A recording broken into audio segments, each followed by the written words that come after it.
The Forza franchise is one of the most popular racing titles ever, with the series being exclusive to Xbox and more recently PC, creating some of the best racing games over the past 2 decades.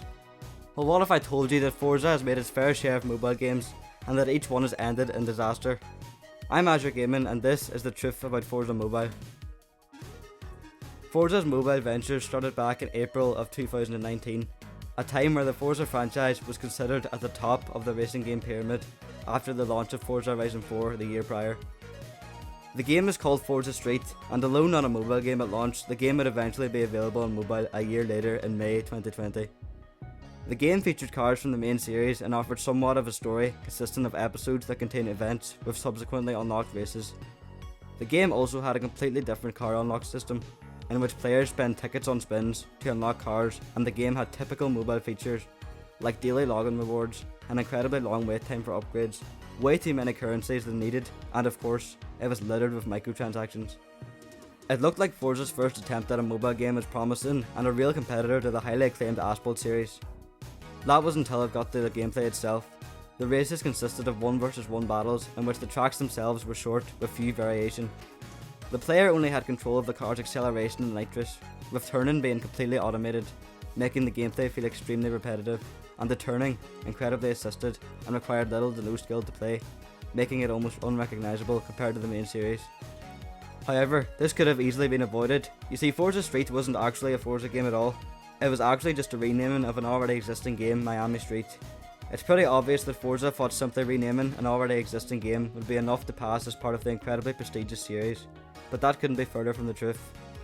The game was quickly destroyed by reviewers and was boycotted as it was such a far cry from the main series and most certainly a cash grab. Forza Street lived on for another 2 years before the game became so dead that the developers had no choice but to kill it in April of 2022.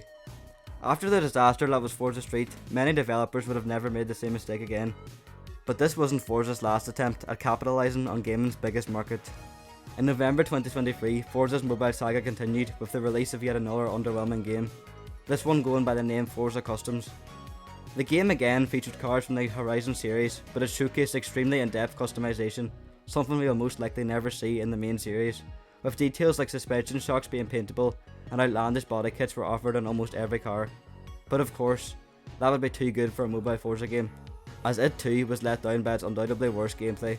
Forza Customs didn't feature any racing at all, with the gameplay being a match-free game.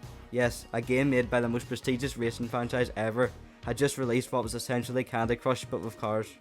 This was again due to an appalling rebrand done to try and use the franchise's likeness to pass Forza Customs as a legit Forza game. As expected, the game was criticised by just about everybody, once again highlighting the game's laughable gameplay. So, why didn't Forza just release a proper mobile racing game? Well, to tell the truth, we may never know, but we can make a pretty good guess as to why this never happened.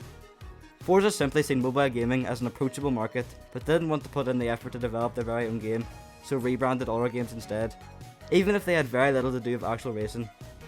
It's obvious that Forza seen the success of Need for Speed's mobile game, and believed that converting the series' console audience onto mobile would be an achievable goal, but at the end of the day, hard work always beats talent, or lack thereof in this situation.